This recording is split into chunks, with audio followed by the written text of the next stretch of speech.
Nah, jadi pernah diskusi gender dengan seorang aktivis berat yang feminisnya ekstrim gitu ya. Saya katakan perempuan itu lebih emosional, saya bilang. Kalau laki-laki lebih tenang. Laki-laki mendahulukan akal daripada rasa. Begitu giliran dia marah dia, betul-betul marah dia. Marah sama saya senang.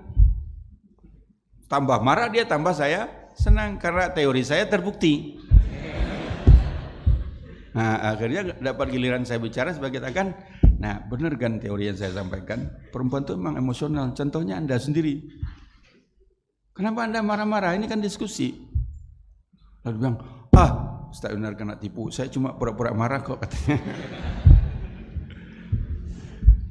Jadi yang ingin kita sampaikan yang pertama, kalau gender itu ditetapkan oleh sosial atau budaya atau hukum atau undang-undang, itu bisa dirubah apabila memang dirasa tidak tepat. Tidak tepatnya mungkin nggak sesuai dengan perkembangan zaman, mungkin dianggap diskriminatif. Ya, dianggap diskriminatif. Misalkan dulu dinyatakan laki-laki yang harus sekolah tinggi-tinggi, perempuan tidak usah. Nah, itu kan diskriminatif. Sehingga banyak orang tua di Indonesia tidak begitu peduli dengan pendidikan anak-anaknya, anak perempuan. Bahkan tamat SMP suruh kawin aja. Ngapain kamu sekolah tinggi-tinggi, nanti juga jadi istri di rumah aja. Sekarang tidak sesuai lagi. Nah, oleh sebab gender seperti itu bisa kita rubah. Tapi kalau agama yang menentukan, pertanyaannya boleh nggak kita rubah? Kalau agama itu bukan nasnya, tapi tafsirnya boleh. Kalau tafsirnya tidak benar, nah, gitu. Itu yang saya lakukan, meluruskan tafsir kalau ada yang salah. Tapi kalau menurut saya secara tafsir sudah benar, saya akan pertahankan. Saya mencoba mencari hikmahnya. Jadi tentang contoh penciptaan manusia tadi, menurut kajian saya terhadap ayat-ayat Al-Quran, terhadap hadis Nabi, benar tafsir bahwa manusia pertama adalah Adam, dan Adam itu laki-laki. Manusia kedua adalah Hawa. Hawa diciptakan dari Adam, dari tulang rusuk. Itu benar. Nah, sekarang tinggal kita maknai cara berpikir kita.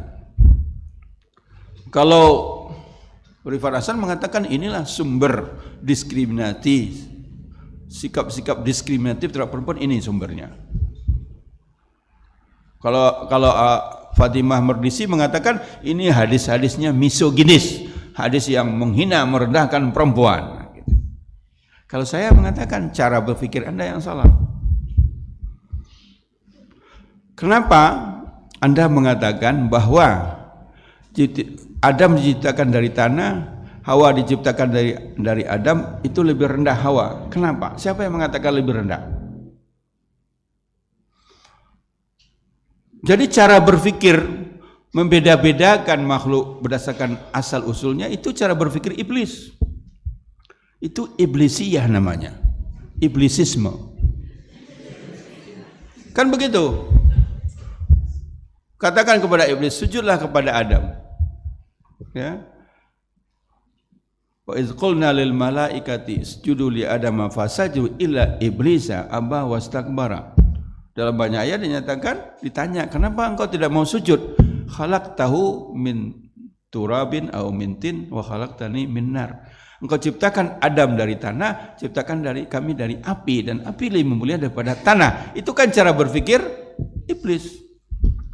Adam dari tanah, Hawa dari tulang rusuk Adam, Adam lebih mulia, itu kesimpulan cara berpikir iblis.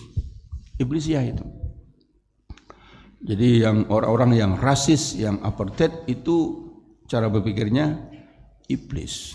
Ini darah biru, darah merah, darah hijau, untuk iblis. Juga mereka keberatan, seperti Rifat Hasan, Adam diciptakan pertama, Hawa nomor 2. Berarti Hawa perempuan makhluk nomor 2. Ini siapa yang bilang nomor 2 lebih rendah daripada nomor 1? Siapa? Nah, apa lagi? Tidak bisa. Jadi ini susahnya.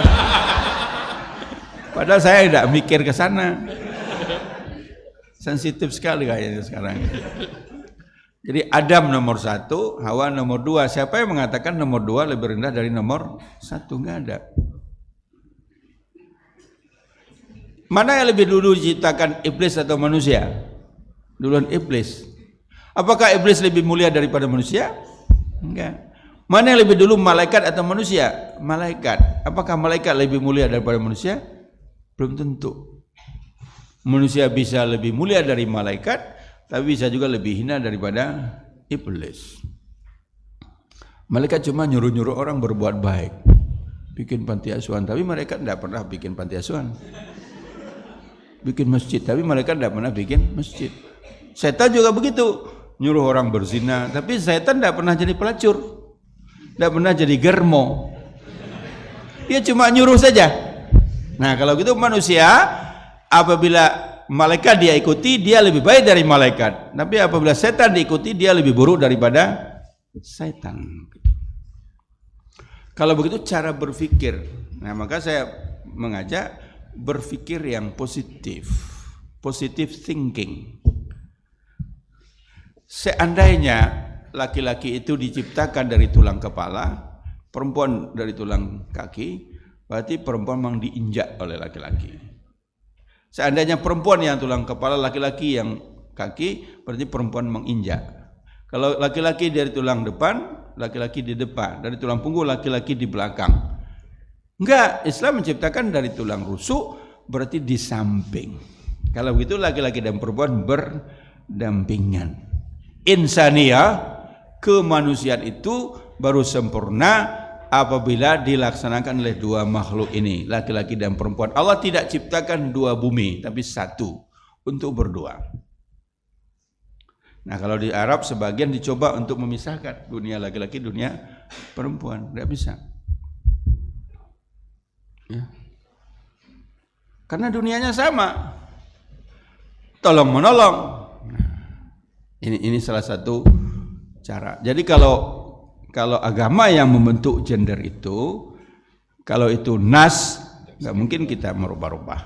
Tapi kalau tafsir, tinggal kita uji tafsirnya benar apa tidak. Ada bias gendernya apa enggak? Kadang-kadang ada. Jadi mufasir sekelas Muhammad Abduh saja mengatakan, dia bilang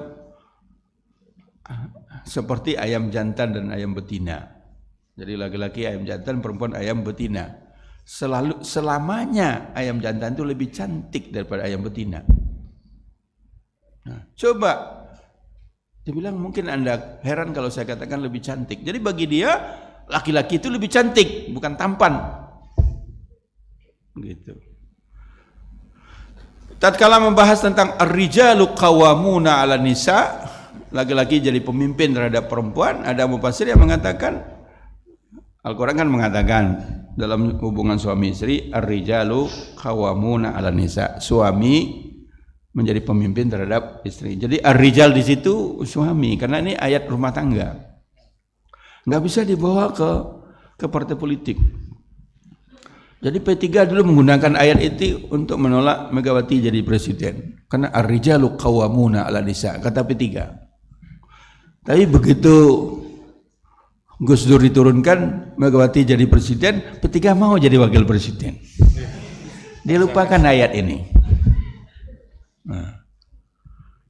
Jadi ayat ini bukan ayat publik, tapi ini ayat dalam rumah tangga. Ar-rijalu qawwamuna 'ala nisa. Jadi ar-rijal di situ suami adalah pemimpin istri. Syaratnya dua, bima faddalallahu ba'dahum 'ala ba'din. Satu, suami harus menunjukkan kelebihannya terhadap perempuan. Syarat yang kedua, wa bima anfaqu min amwalihim, karena nafkah yang telah dia berikan. Jadi dua ini syarat. Jadi kalau kalian nanti jadi suami, baru boleh jadi pemimpin, tunjukkan kelebihan. Apa kelebihan laki-laki terhadap perempuan? Al-Quran tidak bicara. Enggak bicara. Tafsir yang bicara. Ada mufasir yang mengatakan kelebihan laki-laki terhadap perempuan, laki-laki punya jenggot, perempuan tidak pakai jenggot. Nah kalau itu kalah terus perempuan. Ada yang mengatakan laki-laki ototnya lebih kuat daripada perempuan. Emang kita mencari apa? Mencari pemimpin, apakah jenggot berpengaruh? Boleh dilakukan penelitian mana pemimpin yang baik dalam pemimpin yang punya jenggot apa enggak. Nah, kalau sekarang kan sama-sama enggak punya jenggot ya, jadi enggak sensitif ya. Otot laki-laki lebih kuat emang untuk pacu lari apa? Untuk nimba air? Nah itu bias gender ya.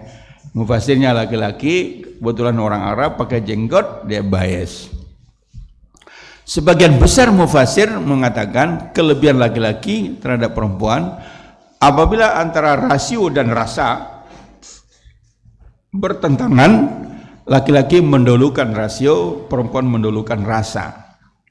Kenapa laki-laki mendahulukan rasio? Karena dia menjadi leader, pemimpin. Kenapa perempuan mendahulukan rasa? Karena dia menjadi ibu. Kekuatan perempuan itu ada pada rasanya, pada emosinya. Menjadi seorang ibu karena emosinya begitu sayang kepada anaknya, pada bayinya, dia bersedia bangun malam berkali-kali. Coba tanya sama ibu-ibu yang menyusui bayinya itu, berapa kali dia bangun semalam? 5 kali, 7 kali, 10 kali. Coba kalau laki-laki suruh bangun begitu malam-malam.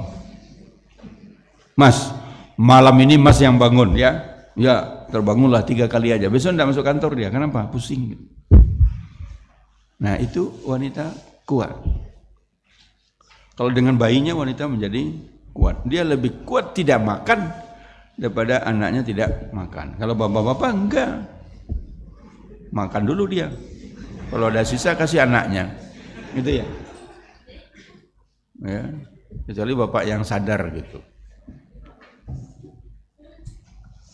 Nah yang kedua syaratnya apabila laki-laki itu bertanggung jawab terhadap nafkah wa bima anfaqu min amwalihim. Kalau 2 syarat terpenuhi baru dia boleh jadi pemimpin. Kalau tidak terpenuhi justru sebaliknya, laki-lakinya yang cengeng, perempuannya yang mantap, yang dewasa. Laki-lakinya tidak bekerja, perempuan bekerja, itu boleh melakukan kudeta. Kudeta saja. Ambil alih kekuasaan dia. Saya sekarang jadi pemimpin. Jadi kepala rumah tangganya perempuan. Ya. Nah, itu yang terjadi di masyarakat. Laki-laki tidak dewasa, cengeng, penganggur, tapi tetap minta memimpin. Perempuannya yang suruh kerja, perempuannya yang matang, tapi di rumah dia tetap menuntut saya kan kepala rumah tangga. Itu tidak adil. Kalau mau jadi kepala rumah tangga, tunjukkan 2 kelebihan ini. Ar-rijalu qawwamuna 'alan nisa. Jadi kalau tafsirnya benar, nggak ada masalah.